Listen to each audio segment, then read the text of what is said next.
When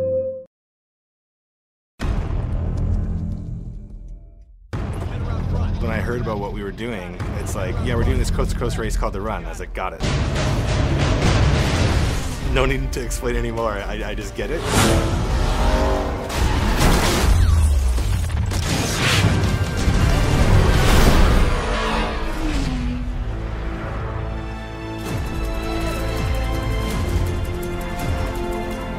Past Need for Speed games have typically taken place in a fictional city. So The Run actually takes place in the US, and it's a legal race from San Francisco to New York City, and we've never ever had that before. So there's definitely an epic quality to The Run. It's not a casual race, like I'll just take it easy. Every second counts.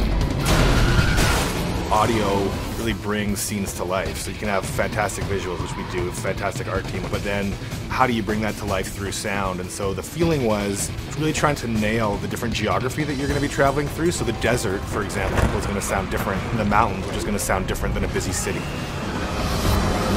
In terms of sound effects for The Run, we had to make things a lot more human. And to do that, we had to add more sound effects. That's the guy! That's the guy! Get him! Get him! In the past, we haven't had characters getting out of a car and running, even the dialogue as well. You head around front, I'll cover the back. You got it. We actually bring the sound team into the design meetings at the beginning when we're trying to think about what objectives do we want to accomplish with these trailers. It's so important to make sure those trailers come to life. The source files that they have for actually creating the cars in-game, and then what we use in our videos, it's a big deal because really the cars are the stars of the show. It's pretty amazing to hear what they actually sound like.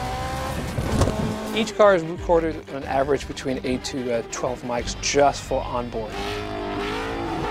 And of course, you know, there's the exhaust. 95% of our effort goes into that last 10 to 20% of making it a believable experience. We have such great audio engineers and fantastic sounds that really capture the power and the feel of the cars. If you've got a computer that can process that, you're going to get the full experience. And if you've got substandard equipment, the experience is still going to be fun, but it's not going to quite be what it could. In each of the main stops along the run, there's an epic blockbuster moment. The first big impact moment in Death from Above is you have this intense racing going on through the streets of Chicago, and then out of nowhere, you get T-boned by the mob. So bam, it's this metal-on-metal jarring experience that really sort of makes you stop and think, what the hell is going on here? And then his only course of action is to run up the stairs in the building. You've got these little beats of footsteps, and he's trying to jump this chasm from building to building, and all of a sudden this helicopter looms up out of nowhere, and you hear it, and it starts shooting, and it's like a holy crap moment. The bass of the helicopter and then the sound of the bullets hitting the rooftops is pretty stark.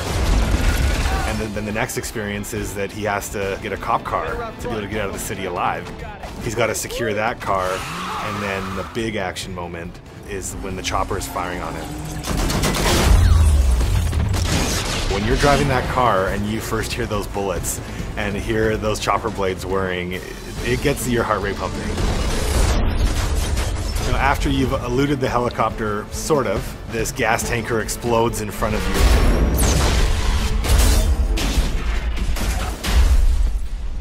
And then it's quiet.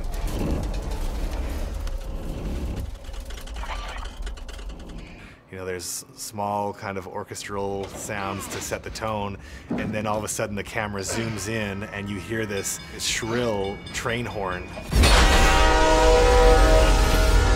It's amazing to see consumers play that, because at E3 that was the demo, and it's like their eyes were like, oh my gosh, I gotta get out of this car now. You're freaked out, you know, feeling relatively helpless inside that car.